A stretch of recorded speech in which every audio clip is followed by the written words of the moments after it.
Good afternoon, everyone, and welcome to our live stream for today, Innovation in Working with Older People Since COVID-19's Emergence.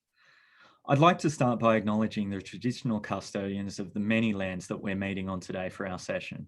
I personally am standing on Darug land, and I pay my respects to elders on this land and beyond, both past, present, and future. I also acknowledge with respect Aboriginal friends and colleagues who are joining us today. Today is Mabo Day, which marks 28 years since the High Court overturned the legal fiction of terra nullius. We've had a week of action across the nation where people and organisations have come together around the theme In This Together. It's important to acknowledge that a lot's happened recently that shows how far we are or still need to go as a nation, and that as we emerge from the shadow of COVID-19, we must do things differently to truly achieve reconciliation in this country. Today, we're going to be talking about doing things differently in the context of aged care, specifically around insights and emerging innovation demonstrated by organisations working with older people in this space. There's a couple of housekeeping things that I'd like to go through first. I want to acknowledge that today isn't just a panel discussion. This is also your opportunity to contribute to the conversation and interact with our panelists. At any time, you can raise your hand on Zoom and you will join a queue. We'll then invite you and pass you the virtual microphone so you can share your thoughts and ask your questions. If you prefer, you can also click on the Q&A button on your device and type your comment or question in, which I'll read out on your behalf. If you're tuning in on our live stream through YouTube, welcome.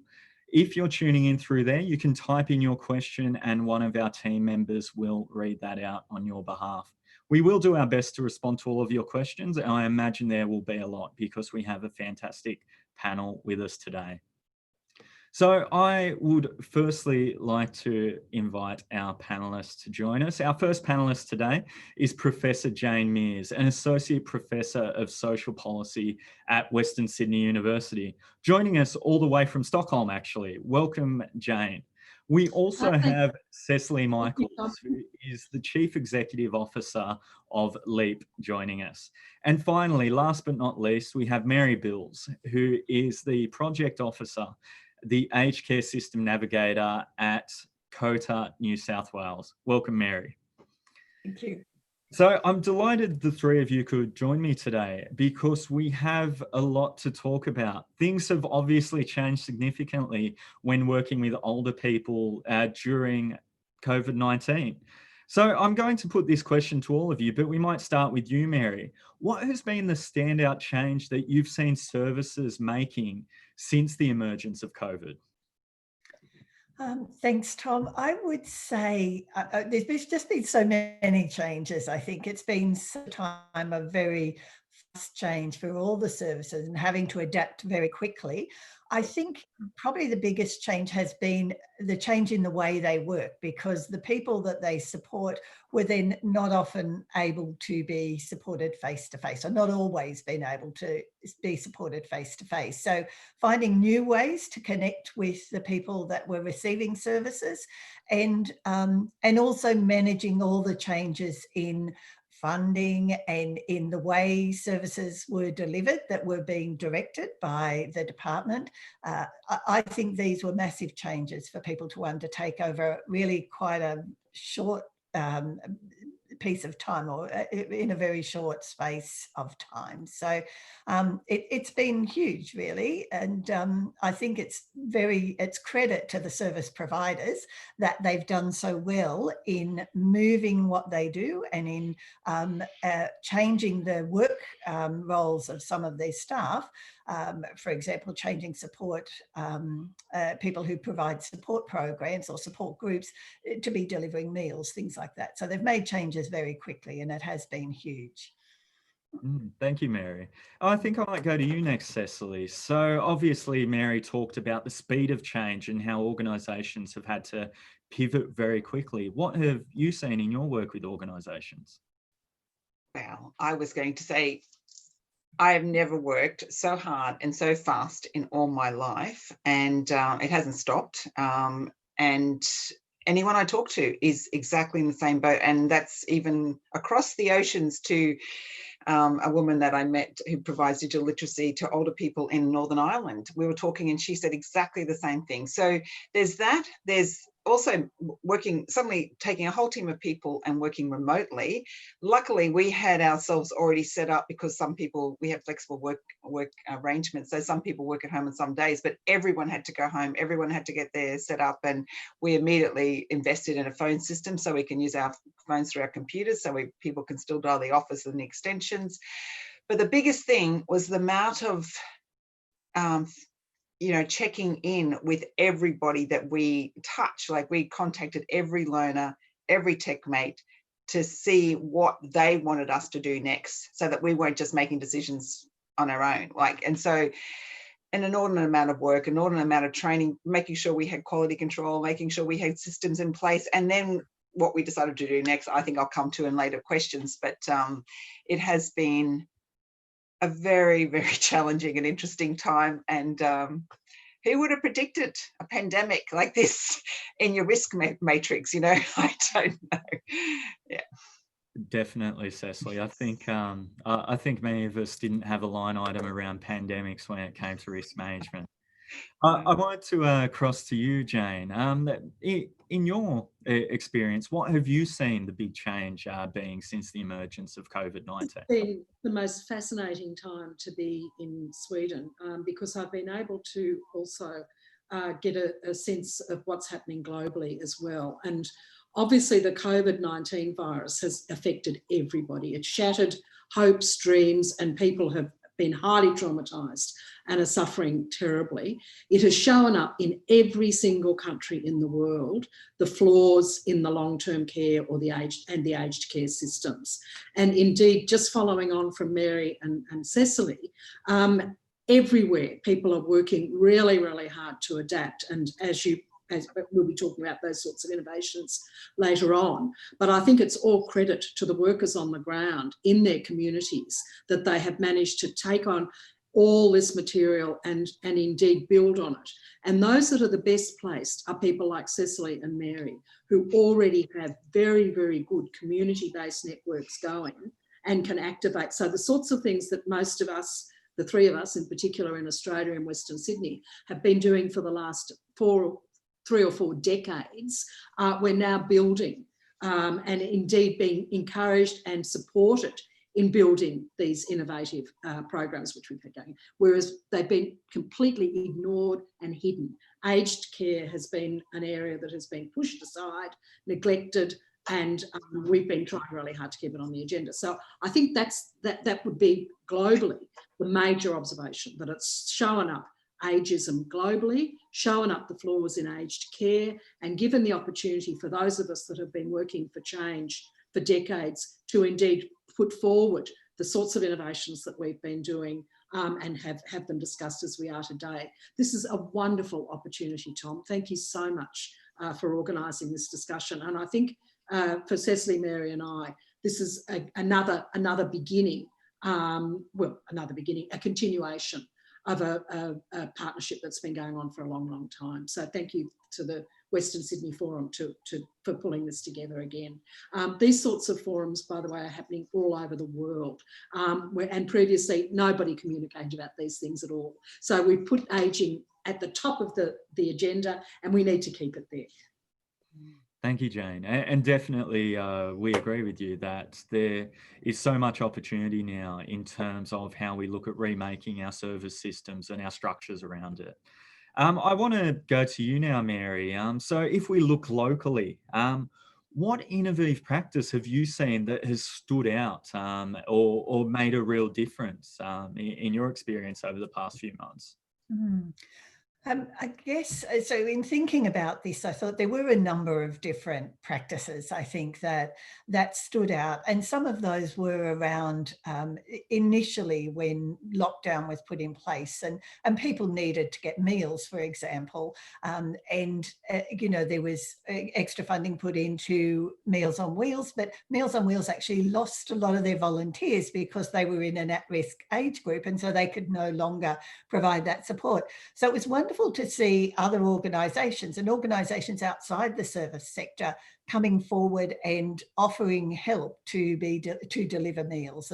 And one of the examples that stood out for me was through one of the councils in Sydney, where the parking rangers, so the people who are normally writing tickets for people whose job, for cars who parked in the wrong place, had, their work had decreased as well. So they offered the opportunity to the local Meals on Wheels to be delivering meals to, to residents, which I thought was a wonderful innovation and reorganising of services. So there've been others that I've come across, probably particularly some of the multicultural organisations have indicated, and also some of the aged care navigator trials that are supporting called communities, have found that sometimes Zoom meetings are working because their communities are sometimes even additionally isolated because, they can't get out and they can't connect with their community, which is very important. So for some of them, a Zoom meeting is working, or a Zoom social gathering.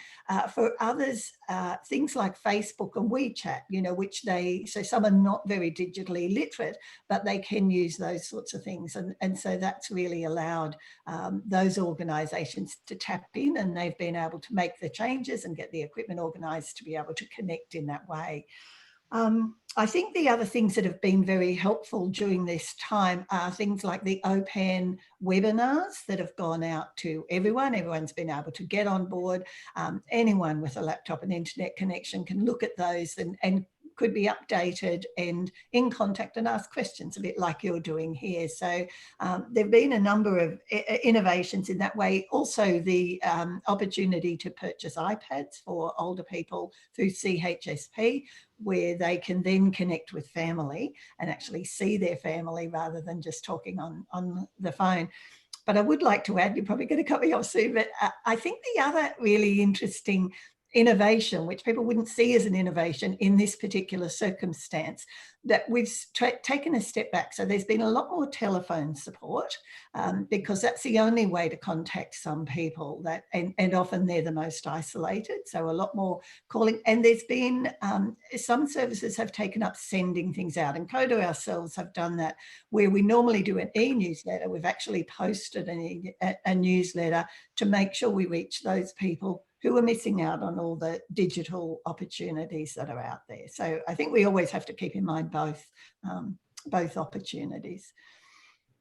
I think I might go to you next, Cecily, because we've heard Mary talk about the digital engagement piece and really around digital inclusion for older people.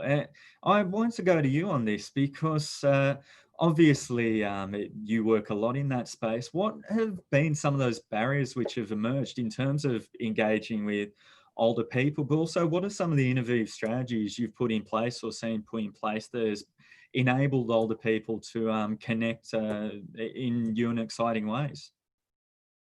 It's a long story. So we've been delivering digital mentoring for this is our 6th year. So we've been collecting data from the very beginning. And let me just make it very, very clear, even though, like Mary, I don't doubt that you have got groups who can use iPads and that they can access webinars, but that is not the people we see. And that's not the people we address. Hundreds in groups, in Probus, in sports clubs, and just about everyone except for a couple of fingers you could count are people who actually can use a device or have a device. So there is this huge fear of technology and an apathy to take it up. And COVID-19 just highlighted that for me personally. When I was in Westfield, just running in to grab something, I saw this very frail elderly woman holding on to the escalator. So I couldn't help myself. I said, you realize that you're putting yourself most at risk by doing that. But I realized you have to because you're so frail. We got to the top. I asked her if she had a computer or anything. She has nothing. And she has a daughter with a disability, but she was relying on going to the library to access the internet. And now that was closed. I offered her a donated Apple iMac computer, a free support training. I took her number just because I wanted to make sure if she didn't follow up with me, I could follow up with her. When I rang her, she said, "Oh, no, dear, we've decided we're going to wait until this is all over and we can think clearly." And so I just saw, you know, that was just one example, but it wasn't just one, because we rang all of our learners. We had, you know, at least 30% of them say that they felt they weren't capable of getting support over the phone. We wanted to just at least keep them engaged on the conversation and be another sort of support network, like the Red Cross, you know, that call people and check in that they're alive in the morning, that sort of thing. Like, we just wanted to have some way of keeping them connected, but they refused, because they felt, they kept, you know, the common response was, they can't, they're too slow, dear, I don't want to be an imposition, when we keep saying it's not, we're really happy to be here. So I don't know if I can squeeze in here, Tom, but I really feel that the thing I've been saying most since this whole COVID-19 started is that we need a national campaign that actually addresses people's fear of technology, and that everyone needs to learn this. It is an essential skill. It's like learning to drive. It's like part of your suite of living. Now, there is the odd person who doesn't drive. I get that. And there will always be the odd people that don't do technology. But you have a right to choice. You have a right to stay safe. This woman told me on that phone that she got the train down to the bank, and her husband's 91. She's late 80s. Like, anyway. And this is not going to go away now. We know that this is the new world order, as I call it. And so our innovation, I just see it as like we had to do something. I wasn't going to sit back and say, oh, this is all too hard. So yes, and when we checked in with our tech mates, they had reasons why they could no longer be a tech mate, because they're now homeschooling, and it was they had no time. So we advertised across Australia because we weren't limited by location, and we've got I think 150 applications and a conversion rate of, I think, 56% of those who've been briefed and done the training and passed the training, because we assessed them, and we're matching them across Australia to offer this. And the other thing we did that was, I think, really seriously innovative was we took this opportunity. Something I've always wanted to do is to actually outsource the whole management of the volunteer-learner relationship to an area coordinator. So we have a volunteer role. We've got it all in our database portal. And so it's a portal for each area, and they have their own login. And so they can't access anyone else's data but their learner. So they do the whole relationship, which is one of our biggest roadblocks when we were doing this, is face-to-face. The learner would just ring on the morning, I'm not feeling great today, I'm not going to come, or my lift didn't turn up, or whatever, but they wouldn't be there. The tech mate be there waiting. And what a horrible thing to do to a volunteer, that had come all this way and there's no one there. So this solves this whole problem, is that they relate to each other. They make the appointment, and then they have contact with each other through an SMS system in Civi. So there's still privacy of phone numbers. And I hope I'm not boring you, but anyway, that's so we have tech mates, we have super tech mates also to help people set up and find devices, find affordable programs. We also research that, because like Optus has this program where you can share your data, so you share the cost, and so it's not so expensive for individuals. Haven't had a demand for that yet. But I just want to finish on this and just say, I handled hour-long conversations with so many large organizations who brought to me huge problems with, they've got learners who need, like someone's donated all these tech packs, but they have no capacity to use them. And I said, make this a problem I have to solve, and refer those learners. We set up our website straight away with a referral form. I don't think any of you could guess how many referrals we got, but it's below 20. Yep. That is appalling. In 2 months, 3 months, 17 referrals. And even them, we lose them the minute you talk, because they're really not committed. Someone's really seen it as something for them. And they would rather just, this poor man, I know about this case. His wife is in a nursing home. He wanted to be able to see her at least. And it was an MP's staff member who got him to agree to be referred. And then when we rang him, we tried everything. No, I don't think I'll do it. It's just, there's so much to solve in this space for older people. We have to change their attitudes that they can learn this stuff. I see it as like learning to drive, where it's like you have someone with you, so you don't think you have to do it on your own. You don't, like they say that they can't do it when they go home, they can't remember, so they think they're dumb, but they're not dumb. They just need to be supported, and think of it as a year where you practice every week for an hour. I'll shut up now. Thank you. I think there's definitely some key points you're making there, Cecily, and they're resonating with the audience as well about this. almost role that we have as not-for-profit organisations working with older people to address the fear and help older people overcome some of these barriers before we can even start talking about wholesale digital literacy and digital engagement. I just want to refer to some of the comments we've had come through. So Yumi from OWN New South Wales, hello Yumi, has said that in addition to the fear, one of the major barriers as well is cost, and the feedback from older people is that they can't afford to do classes or to engage, which is an issue. Another comment from R. Matthews is that, Cecily, I agree the fear of technology is real and the fear of breaking the device is real. Going along with what you're saying about some of those things, that these really real for older people. And that the digital divide experienced by our seniors is extreme, says Jacqueline Andres. So please keep your comments and questions coming. I'm going to try and get through as many as I can, but I am now going to talk to Jane. And Jane, as I mentioned, you're currently in Stockholm. You've been nice enough to join us on a very sunny morning by the looks of it. But if we look globally, what has been the response, both in Sweden and beyond, that you've seen in other countries? Really good question. And just building on Cecily and Mary, it's offered, as I said earlier on, the opportunity for the work that Cecily's doing, the work that Mary's doing, and indeed the work that people have been doing on the grassroots to actually come to the fore. We've now got this space where we can talk about what we've been doing for a long, long time. And it's all about community engagement, relationship building, and indeed, Cecily, I'd like to stress your point in terms of it is not only showing up the flaws in our aged care system, it's also showing up how dramatically those that are generally, that we know which groups are socially excluded, and this has been exacerbated by the COVID virus, that they're the ones that are the most dramatically affected. And as you rightly point out, to access people who are already deeply traumatised by the COVID virus and to be teaching or indeed offering support in the form of technology, it's the worst possible time. I mean, we're all feeling so traumatised, as that guy said to you, we're just, we're feeling we need to think about this a little bit more. So the ones that need us the most are the ones, and we've known this for decades, all of us. So now we have the space to talk about those people and indeed include those stories as much as we possibly can. We've got a really good model in the Aged Care Royal Commission here in Australia, where the flaws in the aged care system were showing up really, really carefully. And indeed, the interim report, an unkind and uncaring aged care system.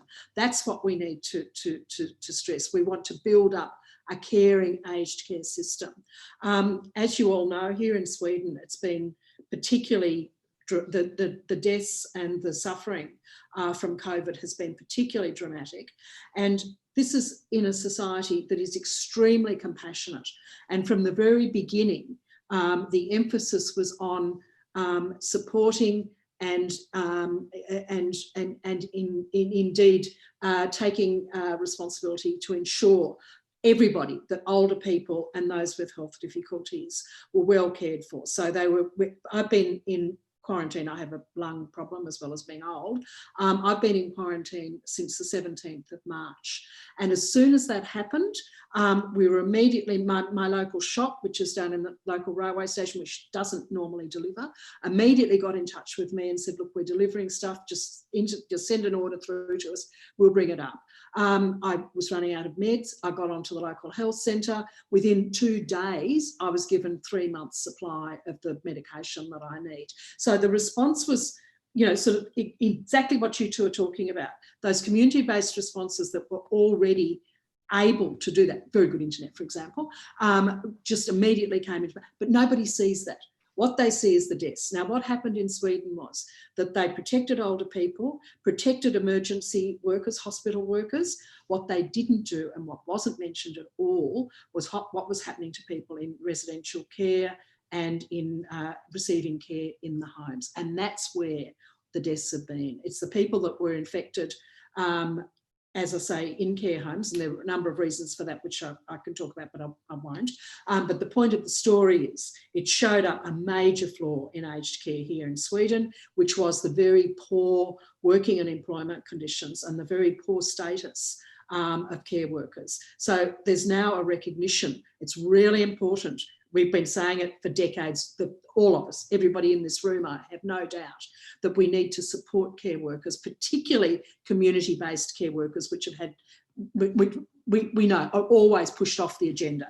Residential care, sure, we need a lot of work done there, but in terms of care workers, that's where we also need to really put our energy. So in terms of lessons learned, which I think is sort of where I'm going with this one, number one, it's given us space to tell people what we've been actually doing, you know, in terms of relationships, in terms of community building and community connectedness. But secondly, it's also shown up, Cecily, as you rightly point out, those areas that are totally neglected. And my particular area, and I think where we can really do a lot of work in Australia, is in the area of care work, both informal carers and in professional care workers. We've got high rates of casualisation. We all know what's going on in care work, and that was the flaw that brought Sweden down. So, you know, if we're learning anything from Sweden, and I've done a lot of work with my colleague Marta here in Sweden, comparing home care work in Sweden and Australia. That's the lesson, that the startling lesson that comes out of COVID, because indeed this is also, as you rightly say, Cecily, this is also a group of people who have been older women, and often from, well, here Swedish is a second language. In Australia, of course, English is the second or third or fourth language, and it's the same story. Well, same story globally. So I'm sorry, I'm conscious that I'm always talking too much, Tom. You've been very polite, but look, I'll stop at that point and just, you know, that would be my observations.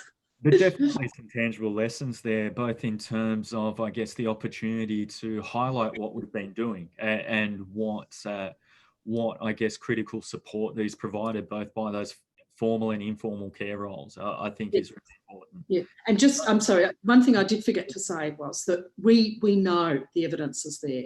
We just need, as the three, Mary, Cecily and I know, we just need to keep telling people, you know, that particular communities are excluded from internet provision. And I think Yumi's comment was one that I would support absolutely. I mean, we need to remember that older women are amongst the most poverty-stricken, the most likely to be homeless, and on every single measure, we have a group that has been absolutely neglected, and we need to be aware of it, and we need to change it. And I think a lot of us have been doing this for a long time. And now, as you say, we've got our space, and you can't shut me up.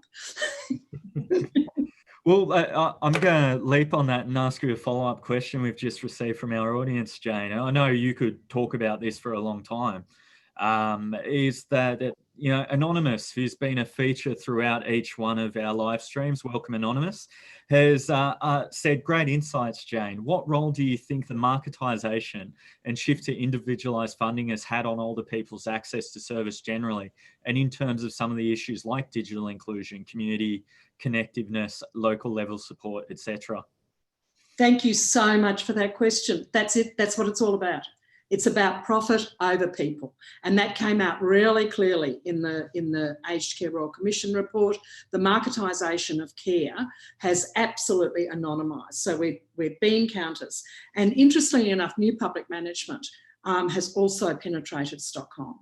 And so we have similar issues around marketisation in Stockholm. And this is a country where, you know, things are a million times better than Australia. But the key is the marketisation, the treatment of people as consumers, and indeed people, you know, potential makers of potential potentially able to profit from people's misery, essentially.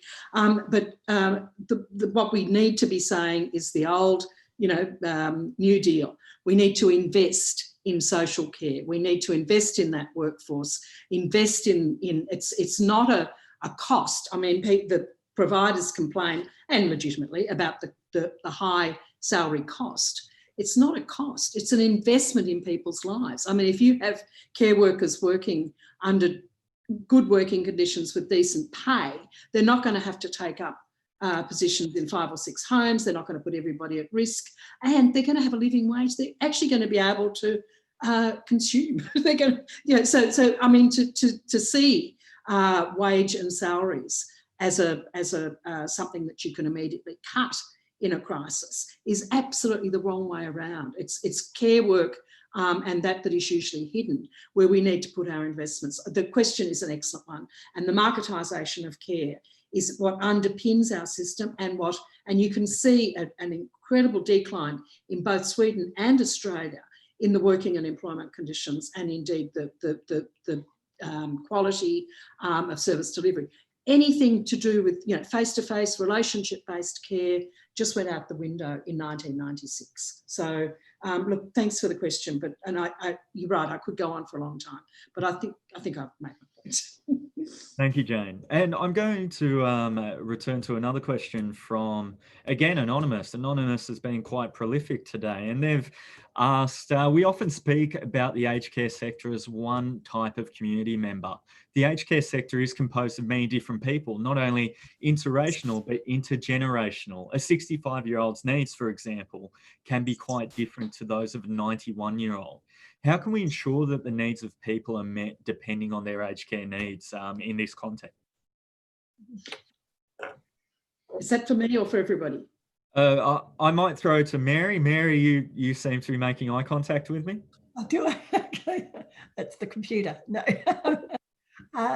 Yes, look, and I think it's a really good question, that it is, it's a very diverse group, the age group, if you like, and so supporting people who are in many, many different situations. I think that moves to more individualised or person-centred, I guess, approaches to supporting people should include then that understanding of what that individual's needs are, and providing support that is very focused on what they need. But certainly I think there's been a lot of work done, or there's been work done, but we're still not there. Pardon me while I do this.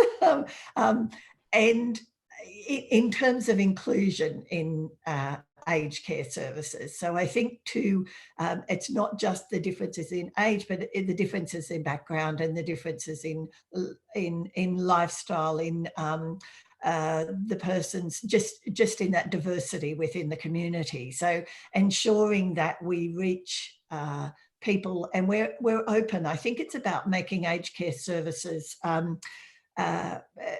inviting and welcoming to everybody is the thing, and that's not an easy thing, but a big part of it is educating the aged care workforce on all the different ways that people make their way through the world, or all the different ways that people age, and the ways that they want to be supported, I guess, as they get older. So I think there's a lot of that to be considered in supporting the aged care workforce. I agree with Jane. We need more funding. We need a better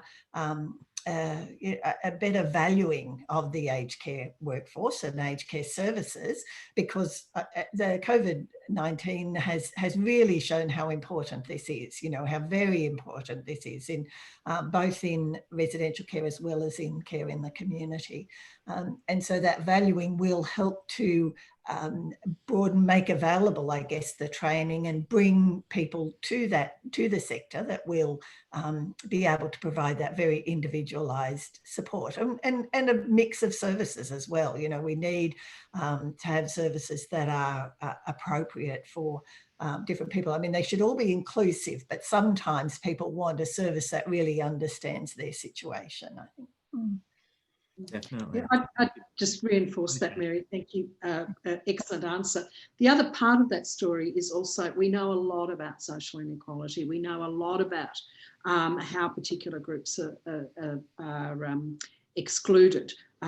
Indigenous people, people living in rural communities, gay, lesbian, older people, people from different cultural backgrounds. And as you rightly point out, of course, the diversity of that population is in the aged population too, and age exacerbates all that social exclusion. I don't know how I could possibly have forgotten disability, which is really important also. So we need to keep that the academic intersectionality in mind in terms of the sort of the structural inequality, and indeed I would argue the abuse that we perpetuate on people, which again came through really clearly in the Aged Care Royal Commission. And you talk to anybody, I think the Indigenous stories are the saddest of all. I mean, the most heart-rending, and that is where the lack of support for Indigenous communities consistently over hundreds of years, and indeed the invisibility has just, it's not a, we're not allocating funding, we're investing in communities, we're investing in relationships, we're investing in people. And that's where we really need to move forward. And we need to keep all that in mind, as Cecily, we're all stressing, those that we know already are having the most difficult time.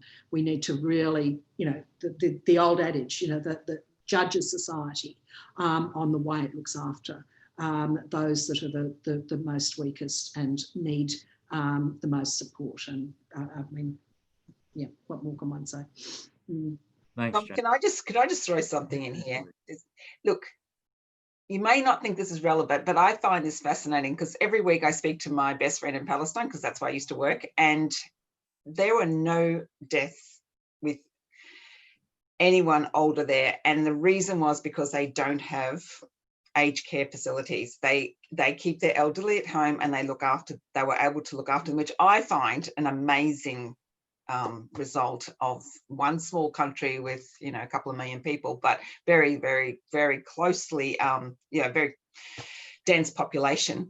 But yes, anyway, that's just one thing I wanted to share. But I don't want to, I totally support everything that's just been said by my colleagues, but I just want to add, because I deal with aged care facilities through my own parents, the complete lack of digital skills from those workers. It should be compulsory to make them all go to a digital mentoring program. And I've been reading some of the questions and comments, and I just want it is free. We offer this for free.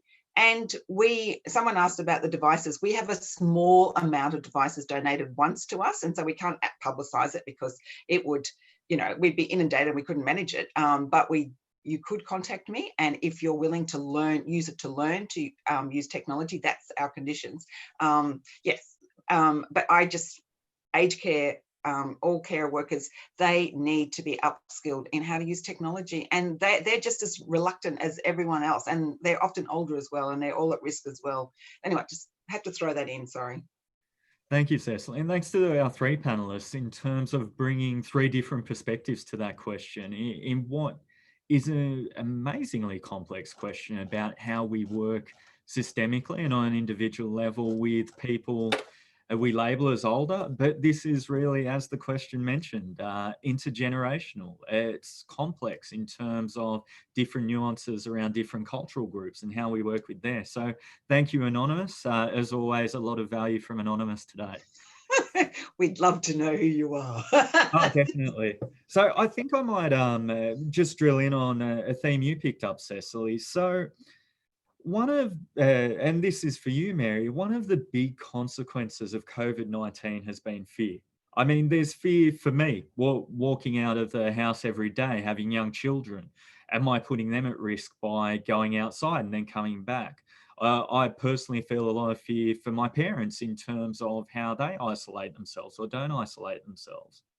When services are working with older people, what do they need to address to work with this fear, or to work in a way that's conscious of this fear and respectful of that fear, Mary? Yes, and that is a really good question. And I think particularly as it started in those first few weeks, there was just broadly across the community, a lot of fear and anxiety. I think one of the things that addresses that fear and anxiety is knowledge, is learning about the pandemic, about the virus. And I think as we've moved through this and we've adapted and changed and probably seen that the strategies that have been put in place have been working well, it has helped with that anxiety around, you know, putting people at risk. But of course, older people are much more at risk and much more at risk of a bad outcome if they catch COVID-19. So it is a really legitimate fear of both customers that we're dealing with, people that we're dealing with when we're as providers of service, but also for workers, for both. So I think one of the really important things is to learn about it, but also reinforcing very much those infection control messages. The Department of Health had some very good online learning that was available to anyone who, you know, worked in aged care as well as in the health system, reinforcing those messages. I think for, you know, and I understand that it's quite a large percentage of people have put home care packages, I think it might be about 40% or something, have put their home care package on hold during this time because they don't want someone coming into their house and they don't know where that worker, you know, that worker presumably has seen, you know, 4 or 5 other people that day. So even though, you know, we know that the service has a responsibility around infection control, it's reassuring those customers, those people, that the service will be provided in a way that's safe for them. And for organisations, looking at how can we do it more effectively? How can we, you know, depending on the sort of support. I mean, of course, if you're providing personal care, you know, there's generally a level of contact involved in that, but doing that in a way that's safe for the person. I think also, you know, and if the person doesn't need that direct contact, that might be a way for the worker and the person to feel a bit more comfortable. I think also understanding when personal protective equipment or PPE is required. I think there's been a lot of myth around that, a lot of misunderstanding and misinformation around that. So again, there are some good fact sheets that have been put out by the Department of Health around PPE and around infection control and good hygiene practices, but also for people receiving services, you know, it's okay to have home care fact sheet so that they can understand. I still think, you know, I think even at the end of the day and with all that support, some people are going to decide they just don't want to take that risk.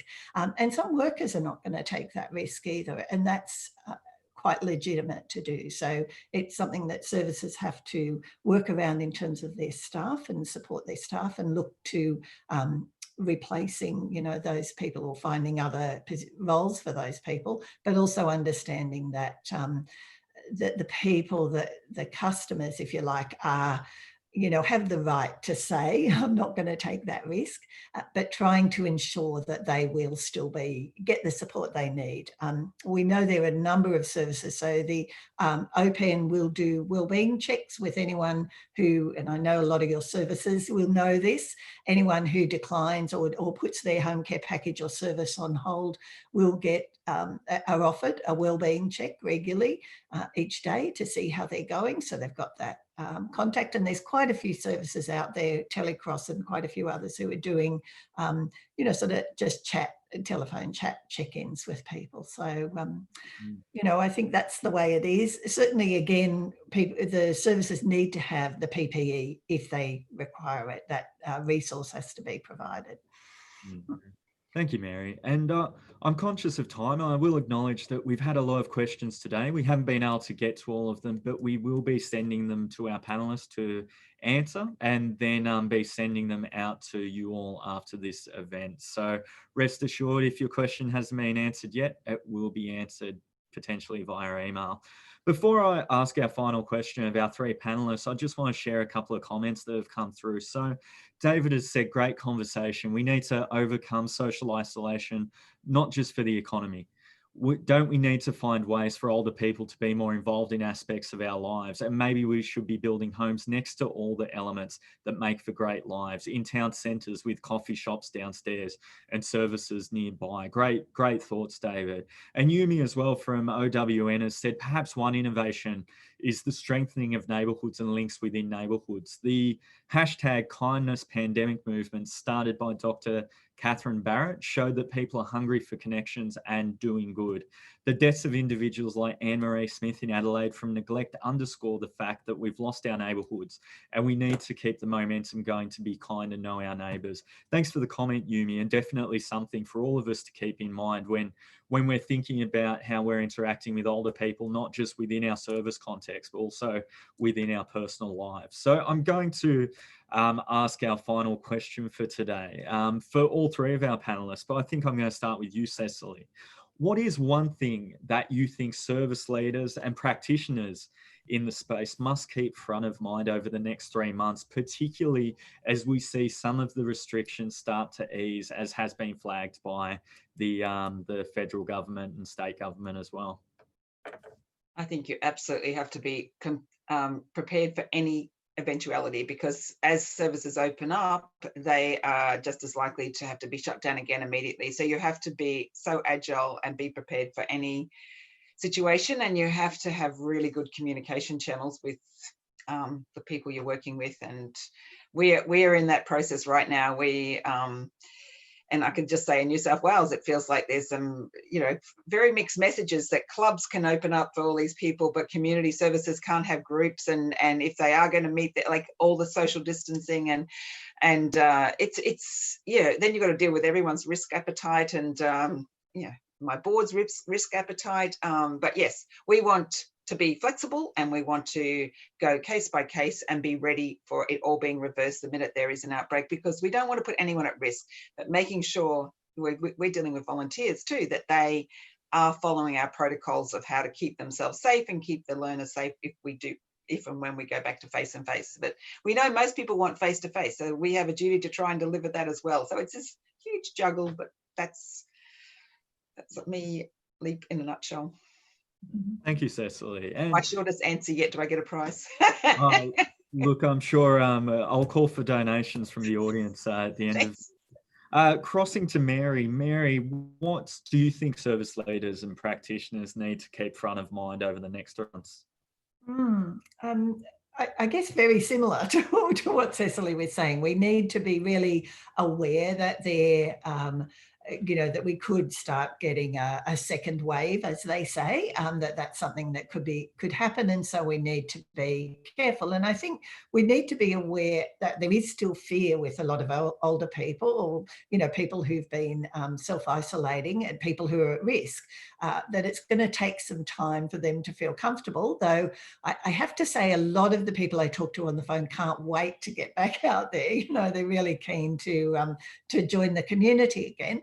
I guess I'd say it would be really good as a broader community if we can take some of the learnings from the lockdown, and I mean even more broadly around the way pollution was reduced and neighbourhoods maybe connected a little bit better because people were around and at home, things like that. So I think some of the positive learnings would be good to take as well, but we certainly need to be mindful of those concerns and make sure that we do it in a staged way, that we reconnect in a staged way, but perhaps continue with some of those innovative practices that we've found work while we've been in lockdown. I will just say it was just another innovation that I noticed and I think is worth mentioning, and it was one of the councils in Sydney developed a postcard that they sent out to residents. So maybe a lot of councils have done it, where members of a neighbourhood could write their name and their phone number on the postcard, and it said, if you need help with things like, picking up the post or, groceries or other things, this is my phone number and I'm happy to come and help you. And so, if it was just somebody in your street that you knew was at risk or unable to get out, that it was a way of connecting people. And I think we have seen a lot of ways that people have connected. There's another retirement village that I know of where there's been musical performances in the centre area, the downstairs, and all the residents come out onto their balcony, so it's a bit of a high rise, and are able to appreciate some live music, during the day, or with morning tea or lunch. So there's some lovely practices that I think we should try and keep in place, or try and look at including, I guess, in our service. Definitely. Thank you, Mary. And finally to you, Jane, what do we need to keep front of mind as we slowly move through the phases as restrictions ease in Australia? I'm absolutely with Cecily and Mary, and I think we build on what we've done, and indeed the weaknesses and the problems that have come to the fore in terms of aged care. And as I've made perfectly clear, my concern is informal carers, care workers and older people, and all of those working together. We need to invest and ensure that we invest our resources in an area where it's really going to make a difference, and that's in improving the working conditions of care workers so that they can then support older people with relationship-based flexible care, the sort of stuff that the things that Cecily and Mary are talking about, and indeed continue on with these innovative practices so that we can all be informed of that. A particular concern of mine, which I'll just throw in at the very end, is those with dementia. And I think if we're talking about socially excluded groups, those with dementia, having just been subjected to the bushfires, then COVID on top of that, are incredibly, obviously, incredibly confused and doing it very, very tough, as are communities and carers. And I think that's an area that it'd really be lovely to have another forum on that. But my point really is that we keep this space open and we take maximum opportunities and put forward our ideas and try and encourage a social investment and a monetary investment in this area to build on the work that has been hidden, that we've been doing all this time. And I'd just like to pay tribute to Cecily, Mary, and indeed all of you who are listening, working in the community under situations, which are extremely difficult, where we're all very frightened and traumatised. I've just had, the most amazing experience. I've just finished teaching 400 students this semester, and of course they're in all the situations that we've talked about. So, tribute to all of us, and I think we need to recognise that, keep this space open, and don't let the economy dominate. Don't let the subsidies go to big business. Make sure the subsidies come into the community sector. Music to our ears, definitely, Jane. So I'm going to draw proceedings to a close today. And firstly, I would like to thank our panelists as they slowly turn their video feeds off. So firstly, thank you, Mary Bills from COTA. Thank you, Cecily Michaels from Leep. And of course, thank you, Professor Jane Mears from the Western Sydney University, care of Stockholm at the moment. So in, I guess, wrapping up, it's clear from what our panelists have been talking about that the spotlight really is on working with older people in our aged care system, both in terms of some of the challenges, but also some of the opportunities. Our panelists talked today about how we might need to move things, how we might need to shift things, but also the importance of maintaining what is working, not only during COVID-19, but also as we move out. And we've definitely seen some innovation in that space. Thank you very much for joining me today. And I too, like Jane, want to acknowledge the work that you're all doing in the space. It's definitely an uncertain time, and I just want to acknowledge the fact that we're all, I guess, challenged by this, and you're probably most definitely doing fantastic work. So thank you very much. We hope you join us for our future live streams. And this is Tom Nance signing off.